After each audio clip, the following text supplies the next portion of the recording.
Bueno, hay un tema que quedó por ahí medio pendiente, atemporal, por cierto, que tiene que ver con los grandes técnicos del boxeo argentino. ¿Se acuerdan?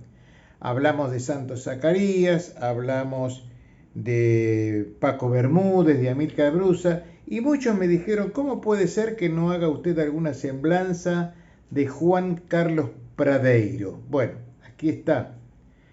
Pradeiro fue un técnico muy importante en la historia del Luna Park, en la historia de los 60, 70. Venía de Ciudadela, no había practicado mucho boxeo, era un técnico muy pícaro, muy inteligente y además muy buen negociador. Si yo les digo a ustedes que estuvo trabajando activamente con boxeadores como Víctor Galíndez, como Miguel Ángel Campanino, Miguel Ángel Castellini y tantos otros, Víctor Federico Echegaray, Esteban Osuna, Enrique Barroso, y seguramente me estoy olvidando alguno por ahí que ya va a aparecer, se darán cuenta, aquellos que no lo conocieron, lo que significó Pradeiro, que fue un técnico básicamente muy identificado con el Luna Park. El Luna Park sobre todo por los boxeadores que acabo de nombrar de los años 70. Además de ser un buen entrenador, Pradeiro era muy pícaro y muy inteligente en el rincón. Por eso, muchos boxeadores querían tenerlo porque sabían que era un elemento extra de defensa, de presión sobre el referí, de defender los derechos de su pupilo, etcétera, etcétera, etcétera. Cuando cerró Luna Park en el año 1987, Pradeiro se fue a trabajar al gimnasio de la Federación Argentina de Box y allí con Alberto Zacarías, por ejemplo, con Julio García y con otros técnicos más, intentó formar, digo intentó porque después no se concretó del todo, una unión de técnicos para tratar de modificar algunas cosas que estaban pasando. ¿Qué era lo que estaba pasando? En la época del Luna Park, cada entrenador tenía sus boxeadores. Y el promotor era Tito Lecture. O sea que cuando uno tenía un boxeador como manager, como entrenador, pongamos por caso, les voy a poner un caso puntual muy importante, Víctor Emilio Galíndez, uno defendía o negociaba los intereses de su boxeador con el promotor, que en este caso era Tito Lecture. Con los años eso se modificó porque Osvaldo Rivero comenzó a tener otro sistema de trabajo que los técnicos aceptaron.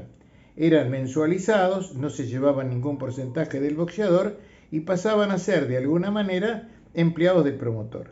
¿Está mal? ¿Está bien? A mí eso de mal y bien no me gusta mucho. Digo, ¿era conveniente? ¿No lo era? Los técnicos aceptaron eso. Entonces, a través de Alberto Zacarías, de Pradeiro, de Julio García y otros muchachos intentaron buscar una solución que finalmente creo que nunca llegó a nada y todo se mantiene exactamente igual ahora. Pero para dar una idea de lo que fue Juan Carlos Pradeiro, que fue muy amigo de mi padre, que fue un tipo cuya palabra valía, no hacía falta nada más, fue un tipo que cuando alguna vez tuve una urgencia económica grande por un departamento que estaba por comprar, no dudó un minuto en prestarme lo que tenía que prestarme porque era una cuestión de tiempo, de horas. Usted dirá, bueno, era plata, sí, era plata, pero había que hacerlo. Y Pradeiro lo hacía. Cuando Galíndez empezó, que anduvo por varios técnicos como García, estuvo también con Oscar Casanovas, finalmente recaló en Juanca, como lo llamábamos al gallego Pradeiro. Su hija Graciela puede ser testigo de todo esto porque además ella fue jurado de boxeo durante muchísimos años. Juanca, o el gallego Pradeiro, lo tenía a Galíndez y era el que hasta ese momento más lo podía manejar, porque Galíndez no era fácil, no era sencillo, sobre todo a la hora de entrenar. Lecture, que tenía una especial atracción por Lecture, por Galíndez, porque lo veía como un futuro campeón del mundo, no podía ingresar del todo a esa barrera que le tendía Pradeiro, porque el técnico y el manager era Pradeiro, no Lecture. Y entonces terminaron salomónicamente o no, con una determinación que fue así. Lecture le pagó a Pradeiro y le compró el contrato. Yo voy a tirar una cifra que no sé si es cierta o no. A mí no me gusta mucho hablar de dinero, pero fue lo que más recuerdo en esa época, unos $60.000, que era plata. O sea que Pradeiro se jacta de haber sido el único que le vendió un contrato a Tito Lecture, ni más ni menos. Tal vez allí se cometió algún, no digo error, porque yo no podría decir tanto, pero algo pasó porque en realidad lo ideal hubiera sido que Pradeiro hubiera seguido siendo el técnico de Galíndez. Pero bueno, Lecture lo quería entrenar él, lo entrenaba él, aunque tuvo otros entrenadores, como Juan Carlos Cuello, por ejemplo, estaba por allí de ayudante Carlitos Cañete, pasó Alberto Coca-Cola Andrada, Oscar Rodríguez, llegó a tener a Milcar Brusa.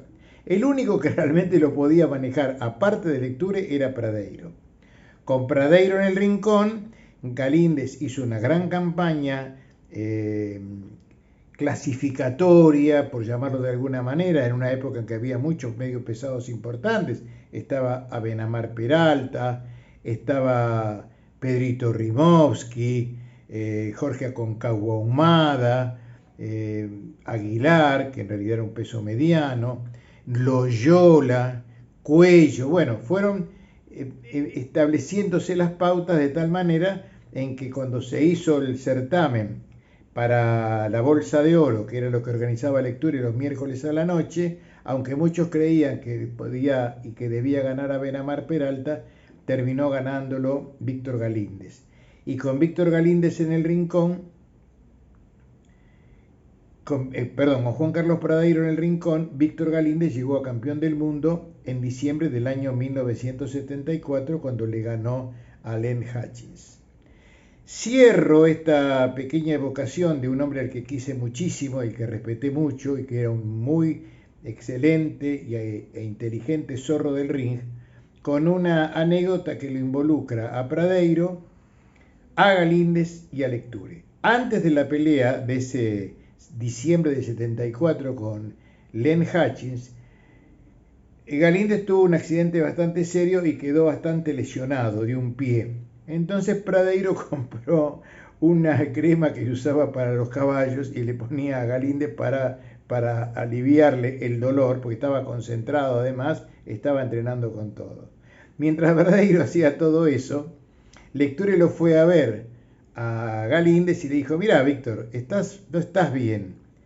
Si a vos te parece, ¿por qué no posponemos la pelea, que es en diciembre, para que estés en buenas condiciones y después sí hacemos la pelea con Len Hutchins? La respuesta de Galíndez fue, no, Tito, a ver si, porque yo no peleo porque estoy lesionado, le dan la pelea a otro y me pierdo la oportunidad. Yo voy y peleo igual. Y así fue. Vean si quieren en YouTube la pelea. Ese Galíndez, que era un muy buen boxeador, no era un peleador como muchos creen, era un muy buen boxeador. Salió casi desesperado a noquearlo a Len Hutchins porque él sabía que no estaba físicamente bien. Y así fue que terminó no solo ganándole, no solo consagrándose el primer campeón del mundo argentino en el Luna Park, sino que hasta además lo mandó al hospital. Después ya vino todo el tema del contrato que les conté después, y después llegó Lecture con su autoridad en el rincón, la pelea con Richie Cage y demás. Pero ese Galíndez inicial, que era un muy buen boxeador, que bajaba los brazos, que se movía muy bien, después fue convirtiéndose en un peleador. Sobre todo porque muchos creen que era solamente corazón. No, boxeaba muy bien. Y ese mérito en realidad hay que dárselo a los técnicos anteriores, ya sea a García, ya sea a Oscarcito Casanovas, el que fue campeón olímpico, pero fundamentalmente a Juan Carlos Pradeiro, viejo zorro del ring, muy inteligente, muy amigo de Víctor Arnotén, que trabajó, ya lo dije, con Campanino, con Castellini, y seguramente me estoy olvidando de muchísimos más. José Achapaz, que era un español tremendo, un Juan Carlos Pradeiro que siempre tenía una sonrisa y que cuando pasaba el gorrado decía, ¡oiga! Y daba por allí el consejo justo y la palabra adecuada. Dicho de otra manera, si yo hubiera sido boxeador, hubiera querido que el gallego Juan Carlos Pradeiro estuviera en mi rincón. Después nos seguimos viendo. No se olvide de dar like, y no se olvide también, que es muy importante para nosotros, su suscripción. Nos seguimos.